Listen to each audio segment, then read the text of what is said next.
বাংলাদেশ থেকেও পাইরেসি হয়ে যেতে পারে। পাইরেসির কারণে আমরা অনেক ক্ষতির সম্মুখীন হয়েছি। সো আমাদের এন্টায়ার টিম কিন্তু পাইরেসির এগেনস্টে আমরা কথা বলছি। যিশু সেনগুপ্ত এবং নিশো যে তুফান 1-এ থাকবে এই কথাটা কে বলেছিল? পাইরেসি ব্যাপারটা তো অবশ্যই আমরাও চিন্তিত। সেটা কিন্তু শুধুমাত্র যে ইন্ডিয়া তা না, বাংলাদেশ থেকেও পাইরেসি হয়ে যেতে পারে, অন্য যে কোনো জায়গা থেকে পাইরেসি হয়ে যেতে পারে। সো যাতে পাইরেসি না হয় এই জন্য আমরা একটা এজেন্সি অ্যাপয়েন্ট করেছি এবং এসভিএফ যে আমাদের ইন্টারন্যাশনাল ডিস্ট্রিবিউটর আছে তারা এই ব্যাপারে খুবই সচেষ্ট। আমরা আশা করছি আপনি যে অর্থে পাইরেসি বলছেন সেই পাইরেসি এই সিনেমা হবে না আশা করি আমরা, কারণ আমরা সুরঙ্গর সময় আপনারা দেখেছেন যে পাইরেসির কারণে আমরা অনেক ক্ষতির সম্মুখীন হয়েছি এবং তখনও কিন্তু আমরা খুবই কঠিন পদক্ষেপ নিয়েছিলাম। আমরা ডিবি অফিসে গিয়ে যেদিন গিয়ে রিপোর্ট করেছিলাম তারপর দিনই কিন্তু 2 জন অ্যারেস্টেড হয়েছিল এবং এই 1.5 বছরেও কিন্তু এই মামলা শেষ হয়নি। তাদের বিরুদ্ধে চার্জ গঠন হয়েছে এবং সর্বোচ্চ সাজা 4 বছর পর্যন্ত হয়ে যেতে পারে আমাদেরকে জানানো হয়েছে।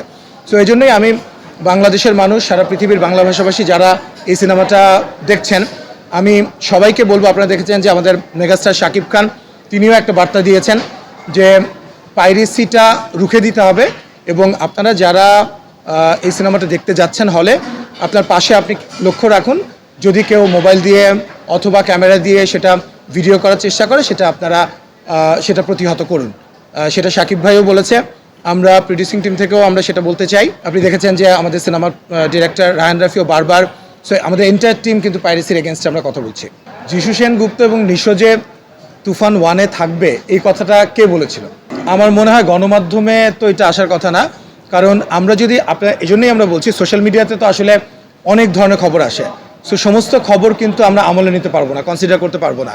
যে কারণে আপনি দেখবেন এই সিনেমাতে নায়িকা কে হবে এটা নিয়ে আমি 20 জনের নাম আমি সোশ্যাল মিডিয়াতে দেখেছি। আমি দেখে নিজেও অবাক হয়েছি, কারণ কেউই আমাদের শর্টলিস্ট যাদেরকে করা হয়েছিল তারা ছিল না। যিশু সেনগুপ্ত থাকবে, নিশো থাকবে, এটাও আমি সোশ্যাল মিডিয়াতে দেখেছি। আমি মনে করি যে আপনারা যারা মেইন স্ট্রিম মিডিয়া তারা যে কোনো একটা সংবাদ দেওয়ার আগে আমাদের সঙ্গে ডাবল চেক করবেন যে আসলে সংবাদটা সঠিক কিনা। এখন যেটা হয় যে আসলে সোশ্যাল মিডিয়াতে কেউ একজন একটা নিউজ করলে সেটা জাস্ট কপি পেস্ট করে অনেকে হয়তো অনেক সোশ্যাল মিডিয়াতে আমরা দেখি সেটা, তো সেটা আসলে অনাকাঙ্ক্ষিত, কারণ আমরা কোনো ধরনের ভুল তথ্য অথবা ফ্যাব্রিকেটেড কোনো ইনফরমেশন আপনাদেরকে দিতে চাই না।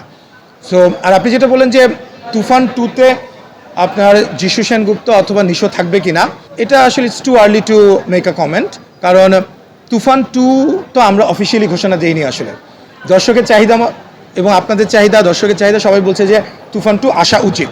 তো তুফান 2 যদি, অফকোর্স তুফান 2 আমিও অ্যাজ অ্যান অডিয়েন্স আমিও মনে করি যে তুফান 2 আসা উচিত, কিন্তু তুফান 2 কবে আসবে, তুফান 2-র আগে হয়তো অন্য কোনো বড় একটা নিউজ আপনারা পেয়ে যেতে পারেন, তারপর হয়তো তুফান 2 হতে পারে, অথবা তুফান 2 এরপরে আসতে পারে। প্রত্যেকটা জিনিসই আমরা অফিসিয়ালি আপনাদেরকে জানাবো।